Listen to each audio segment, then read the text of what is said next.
everyone, MechFrog here. Today we're going to be painting up a Clan Heavy Star and talking a little bit about the events concerning a Clan Jade Falcon. If you haven't yet read the source books and you want to get caught up on what's going on, this video could be for you. If information was ammunition, the coffers in Clan Jade Falcon space following the IlClan trial on Terra were dry. Worlds had been stripped of manpower and equipment in Khan Malvina Hazen's arrogant and reckless drive to defeat the Wolf Empire and claim the ultimate prize of Terra. Now that that prize was lost, almost all of the warriors dead, including Hazen herself, the question, what now, was sure to come across more than one Falcon mind. The Jade Falcons continued to control a swath of territory across intersphere space. However, that control was fleeting as the neighboring states started to discover that the territory was almost entirely undefended. Scouting forces from the Lyran Commonwealth started to discover planet after planet with only token Jade Falcon defense forces. Some planets had already rebelled against their Falcon occupiers and were forging their own future away from control of any clan or intersphere state. Within Jade Falcon society, the abdication of the ruling warrior caste created opportunities for bold action. A woman named Marina, who held the position of merchant factor within the clan, began formulating a plan for a new direction away from clan traditions. This included the assumption that the leadership needed to be held by warriors. Instead, she sought to forge something new based upon commerce, negotiation, and mutually beneficial trade agreements with other powers. The Jade Falcon territory held a vast amount of material wealth, both in natural resources and tangible transferable assets, in the various Falcon vault ships that Marina had skillfully prevented from being included in Hazen's disastrous drive on Terra. Time will tell if this fledgling merchant state can build up defense forces and buy enough protection from mercenaries to survive in the long run. Blood in the water brought predation, and it didn't take long for the surrounding powers to make serious inroads in taking planets from the Falcons. Some of them were eager to shed their clan occupation, while others had been living under the clan system for generations. Some of the remnant Jade Falcon forces surrendered with only token resistance. Others fought desperately in lopsided fights, sending out Subco trainees and training mechs only to be slaughtered by experienced mech warriors.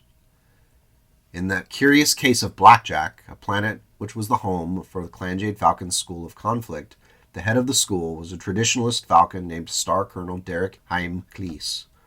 When Marina made contact and suggested that the planet and its remaining Falcon forces join her new merchant state, Cleese respectfully declined. Marina understood that many from the warrior caste would bristle at the possibility of ceding control of their society to non-warriors. Eventually, he did suggest a proper trial of possession for Blackjack. Cleese would pit the students of his school against Marina's forces in a series of 3 battles that would seek to demonstrate the students' skill. In the 3 trials, various objectives were fought for using powered-down weapons to limit casualties. The students proved quite capable in all 3 contests, though ultimately Marina's forces would win the day. Blackjack and those on it would be turned over to Marina. Though Cleese decided that his honor had been preserved in demonstrating his students' prowess, yet he could not join them. Privately, he claimed the right of Bondsref and took his own life. He was a warrior that belonged to a clan that he thought no longer existed. There was no place for him in the world without the Jade Falcons. Perhaps Star Colonel Cleese would have made another decision if he had knew there was hope on the horizon for Clan Jade Falcon. There were many warriors, through age, experience, ideology, or happenstance, that did not end up being included in Khan Hazen's rush towards Terra. One of those warriors was Star Captain Jaya Chistu of the 5th Battle Cluster.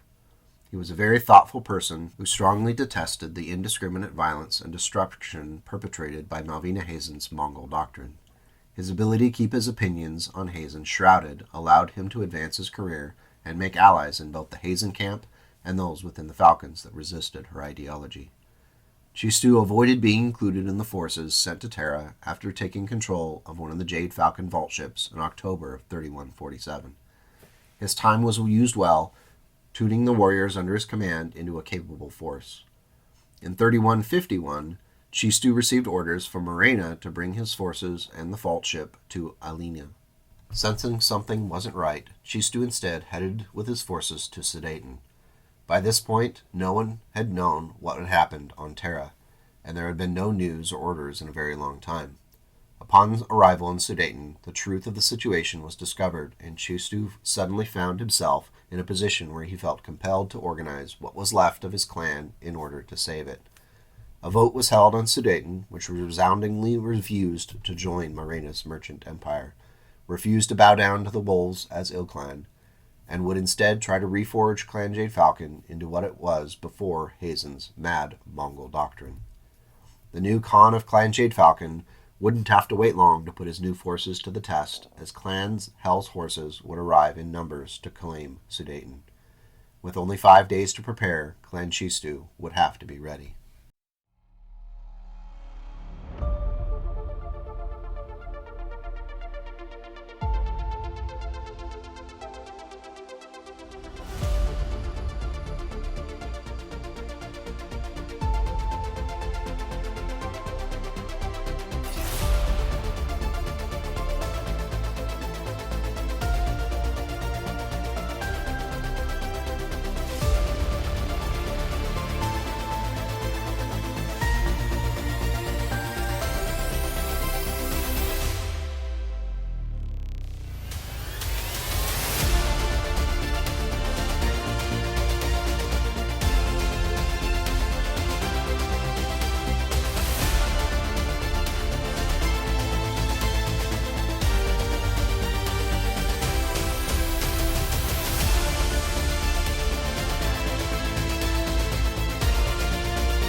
Thanks for watching, and a big thanks to subscribers and Ko-Fi supporters.